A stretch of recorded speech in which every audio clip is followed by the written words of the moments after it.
She's the math teacher. Okay. Science. Well, like I was saying, the way they breached the minefield was usually in pairs. The first two guys, they were called the markers. One guy had the wand here. They called that the wand. Another guy would have had a bag like this here, full of these flags. And what they did, he would come through up through where the suspected mines were, and he would go back and forth. He would not step where he hadn't checked. Oop. Okay, he's found something there. Now he's going to try to center it. He's going to go back and forth and cross. Okay, so we've got about the center right there. He's going to pull it away. I'm going to mark the front. We always mark the approach side. And what we're going to do is just find them and mark them. And we're going to keep going through the minefield. And as we're going, there's a couple of rolls of tape here that we're going to roll out, and that's going to show where we've been and what we've checked. Now, the next group of guys, they're called the lifters.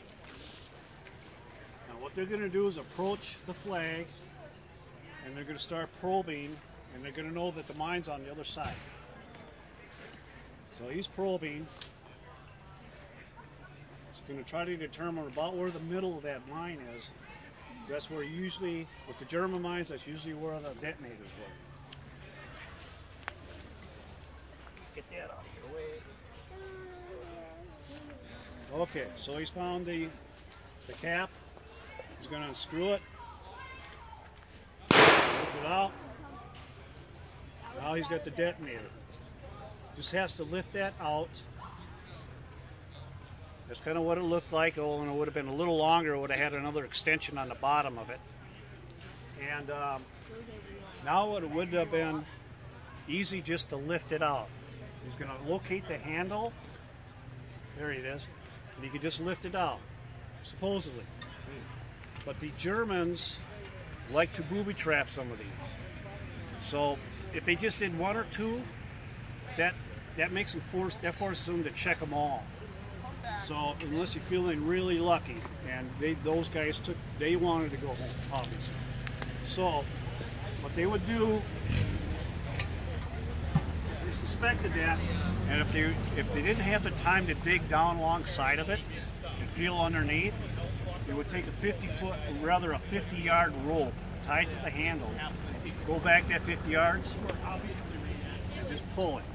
If it goes off, fine. That's fine. No one's close enough to get hurt.